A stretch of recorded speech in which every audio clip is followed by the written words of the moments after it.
ਅੱਜ ਆਪਾਂ ਸਿਰਫ ਨੰਬਰਾਂ ਦੀ ਗੱਲ ਨਹੀਂ ਕਰਾਂਗੇ, ਬਲਕਿ ਇੱਕ ਕਹਾਣੀ ਨੂੰ ਸਮਝਾਂਗੇ। ਇਹ ਕਹਾਣੀ ਇੱਕ ਹੈਲਥ ਕੇਅਰ ਸਰਵਿਸ ਦੇ 10 ਸਾਲਾਂ ਦੀ ਡੇਟਾ ਵਿੱਚ ਛੁਪੀ ਹੋਈ ਹੈ। ਇਸ ਵਿੱਚ ਉਤਰਾਓ ਚੜਾਓ ਹਨ, ਇੱਕ ਵੱਡਾ ਸੰਕਟ ਹੈ ਅਤੇ ਫਿਰ ਕਹਿ ਲਓ ਇੱਕ ਜ਼ਬਰਦਸਤ ਵਾਪਸੀ ਦੀ ਦਾਸਤਾਨ ਹੈ। ਇਸ ਨੰਬਰ ਤੇ ਇੱਕ ਨਜ਼ਰ ਮਾਰੋ, 92,306। ਇਹ ਸਿਰਫ ਇੱਕ ਸਾਲ 2025 ਦੇ ਐਕਸ-ਰੇ ਪ੍ਰਕਿਰਿਆਵਾਂ ਦਾ ਅੰਕੜਾ ਹੈ। ਸੋਚ ਕੇ ਦੇਖੋ ਕਿੰਨੀ ਜ਼ਿਆਦਾ ਮੰਗ ਹੋਵੇਗੀ। ਇਹ ਸੱਚਮੁੱਚ ਇੱਕ ਬਹੁਤ ਵੱਡਾ ਨੰਬਰ ਹੈ। ਪਰ ਸਵਾਲ ਤਾਂ ਇਹੀ ਉੱਠਦਾ ਹੈ ਕਿ ਜਿਹੜਾ ਸਫ਼ਰ 10 ਸਾਲ ਪਹਿਲਾਂ ਸਿਰਫ 48,000 ਤੋਂ ਸ਼ੁਰੂ ਹੋਇਆ ਸੀ, ਉਹ ਇਹਨਾਂ ਉੱਪਰ ਕਿਵੇਂ ਪਹੁੰਚ ਗਿਆ?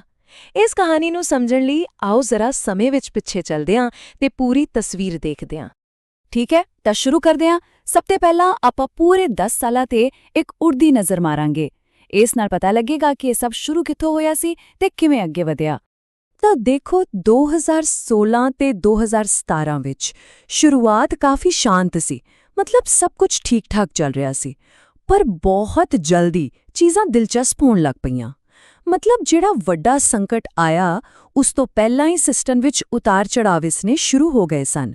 ਉਦਾਹਰਣ ਦੇ ਤੌਰ ਤੇ 2018 ਵਿੱਚ 16% ਤੋਂ ਵੀ ਵੱਧ ਦਾ ਵਾਧਾ ਹੋਇਆ, ਇੱਕਦਮ ਜ਼ਬਰਦਸਤ ਉਛਾਲ। ਪਰ ਫਿਰ ਅਗਲੇ ਹੀ ਸਾਲ 2019 ਵਿੱਚ 12% ਤੋਂ ਜ਼ਿਆਦਾ ਦੀ ਗਿਰਾਵਟ ਆ ਗਈ। ਇਹ ਉਤਾਰ-ਚੜਾਅ ਇੱਕ ਇਸ਼ਾਰਾ ਸੀ ਕਿ ਅੱਗੇ ਕੁਝ ਵੱਡਾ ਹੋਣ ਵਾਲਾ ਹੈ। ਤੇ ਫਿਰ ਉਸ ਸਮਾਂ ਆਇਆ ਜਿਸ ਨੇ ਸਭ ਕੁਝ ਹੀ ਬਦਲ ਕੇ ਰੱਖ ਦਿੱਤਾ। ਇੱਕ ਵਿਸ਼ਵ-ਵਿਆਪੀ ਸੰਕਟ ਨੇ ਦਸਤਕ ਦਿੱਤੀ ਤੇ ਇਸ ਦਾ ਅਸਰ ਉਤਾਂ ਇਹਨਾਂ ਅੰਕੜਿਆਂ ਵਿੱਚ ਸਾਫ਼-ਸਾਫ਼ ਦਿਖਾਈ ਦਿੰਦਾ ਹੈ। ਇਸ ਬਾਰੇ ਬਹੁਤਾ ਕੁਝ ਦੱਸਣ ਦੀ ਲੋੜ ਨਹੀਂ। ਸਾਲ 2020 ਦੇ ਅੰਕੜੇ ਆਪਣੇ ਆਪ ਵਿੱਚ ਹੀ ਇੱਕ ਕਹਾਣੀ ਨੇ। ਇੱਕ ਅਜਿਹੀ ਕਹਾਣੀ ਜਿਸ ਨੂੰ ਪੂਰੀ ਦੁਨੀਆ ਨੇ ਮਹਿਸੂਸ ਕੀਤਾ ਤੇ ਇੱਕ ਅਜਿਹਾ ਤਜਰਬਾ ਜਿਸ ਨਾਲ ਹਰ ਕੋਈ ਜੁੜ ਸਕਦਾ ਹੈ। ਸੋਚੋ, ਸਿਰਫ 1758, ਬਸ ਇੰਨਾ ਹੀ। ਇਹ ਅੰਕੜਾ ਸੀ ਅਪ੍ਰੈਲ 2020 ਦਾ, ਪੂਰੇ ਦਹਾਕੇ ਦਾ ਸਭ ਤੋਂ ਨੀਵਾਂ ਪੁਆਇੰਟ। ਇਹ ਸਿਰਫ ਇੱਕ ਨੰਬਰ ਨਹੀਂ, ਇਹ ਉਸ ਸਮੇਂ ਦੀ ਪੂਰੀ ਹਾਲਤ ਨੂੰ ਬਿਆਨ ਕਰਦਾ ਹੈ। ਪਰ ਕਹਿੰਦੇ ਨੇ ਨਾ, ਹਰ ਹਨੇਰੀ ਰਾਤ ਤੋਂ ਬਾਅਦ ਸਵੇਰ ਹੁੰਦੀ ਹੈ। ਇਹ ਕਹਾਣੀ ਵੀ ਸੰਕਟ ਤੋਂ ਉਭਰਨ ਦੀ ਹੈ। ਅਤੇ ਫਿਰ ਇੱਕ ਅਜਿਹਾ ਉਛਾਲ ਆਇਆ ਜਿਸ ਦੀ ਕਿਸੇ ਨੂੰ ਉਮੀਦ ਨਹੀਂ ਸੀ। ਇਹ ਇੱਕ ਸੱਚਮੁੱਚ ਸ਼ਕਤੀਸ਼ਾਲੀ ਵਾਪਸੀ ਸੀ। ਜ਼ਰਾ 2023 ਤੋਂ 2025 ਤੱਕ ਦੀ ਛਾਲ ਤੇ ਗੌਰ ਕਰੋ। ਪਿਛਲੇ ਕੁਝ ਸਾਲਾਂ ਵਿੱਚ ਮੰਗ ਇੱਕਦਮ ਅਸਮਾਨ ਤੇ ਪਹੁੰਚ ਗਈ। ਇਹ ਸਿਰਫ ਇੱਕ ਰਿਕਵਰੀ ਨਹੀਂ ਸੀ, ਇਹ ਤਾਂ ਇੱਕ ਲਾਂਚ ਪੈਡ ਸਾਬਿਤ ਹੋਇਆ ਜਿਸ ਨੇ ਸੇਵਾ ਨੂੰ ਬਿਲਕੁਲ ਨਵੀਆਂ ਉਚਾਈਆਂ ਤੇ ਪਹੁੰਚਾ ਦਿੱਤਾ। 35.1% ਦਾ ਵਾਧਾ। ਇਹ ਵਾਧਾ ਸਿਰਫ ਇੱਕ ਸਾਲ ਯਾਨੀ 2025 ਦੇ ਅੰਦਰ ਹੋਇਆ ਹੈ। ਇਸ ਤੋਂ ਪਤਾ ਲੱਗਦਾ ਹੈ ਕਿ ਪਿਛਲੇ ਕੁਝ ਸਮੇਂ ਵਿੱਚ ਰਫ਼ਤਾਰ ਕਿੰਨੀ ਜ਼ਿਆਦਾ ਤੇਜ਼ ਰਹੀ ਹੈ। ਤਾਂ ਇਹ ਤਾਂ ਹੋ ਗਏ ਵੱਡੇ ਨੰਬਰ, ਪਰ ਇਹਨਾਂ ਦੇ ਪਿੱਛੇ ਕੀ ਛੁਪਿਆ ਹੈ?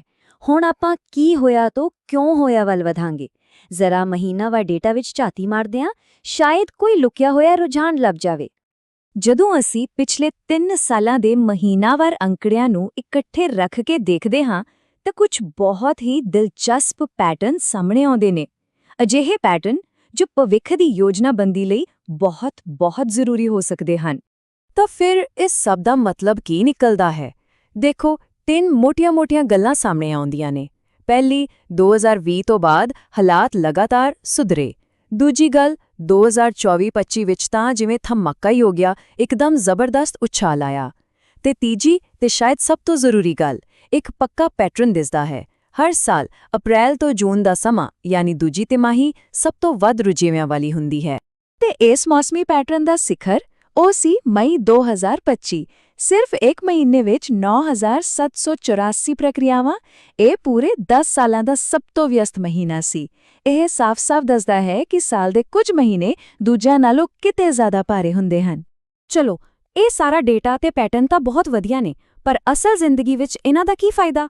ਹੁਣ ਆਪਾਂ ਇਸ ਸਵਾਲ ਦਾ ਜਵਾਬ ਲੱਭਾਂਗੇ ਕਿ ਇਹ ਸਭ ਕਿਉਂ ਮਾਇਨੇ ਰੱਖਦਾ ਹੈ ਤੇ ਦੇਖਾਂਗੇ ਕਿ ਇਹਨਾਂ ਜਾਣਕਾਰੀਆਂ ਨੂੰ ਅਮਲੀ ਫੈਸਲਿਆਂ ਵਿੱਚ ਕਿਵੇਂ ਬਦਲਿਆ ਜਾ ਸਕਦਾ ਹੈ। ਤਾਂ ਇਸ ਡੇਟਾ ਤੋਂ ਕੀ ਸਿੱਖਿਆ ਜਾ ਸਕਦਾ ਹੈ?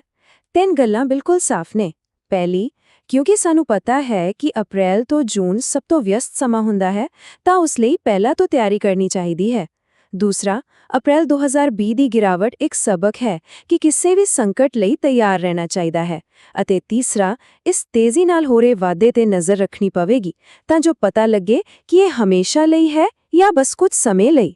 ਤੇ ਇਹ ਸਭ ਸਾਨੂੰ ਸਾਡੇ ਆਖਰੀ ਅਤੇ ਸਭ ਤੋਂ ਵੱਡੇ ਸਵਾਲ ਤੇ ਲਿਆਉਂਦਾ ਹੈ। ਜਿਵੇਂ-ਜਿਵੇਂ ਮੰਗ ਪਿਛਲੇ ਸਾਰੇ ਰਿਕਾਰਡ ਤੋੜ ਰਹੀ ਹੈ, ਸਭ ਤੋਂ ਵੱਡੀ ਚੁਣੌਤੀ ਇਹ ਸਮਝਣਾ ਹੈ ਕਿ ਕੀ ਇਹ ਤੇਜ਼ੀ ਨਾਲ ਵੱਧਦੀ ਮੰਗ ਹੁਣ ਹਮੇਸ਼ਾ ਲਈ ਨਵਾਂ ਨਿਯਮ ਬਣ ਗਈ ਹੈ? ਇਸ ਦਾ ਜਵਾਬ ਹੀ ਆਉਣ ਵਾਲੇ ਸਮੇਂ ਦੀ ਦਿਸ਼ਾ ਤੈਅ ਕਰੇਗਾ।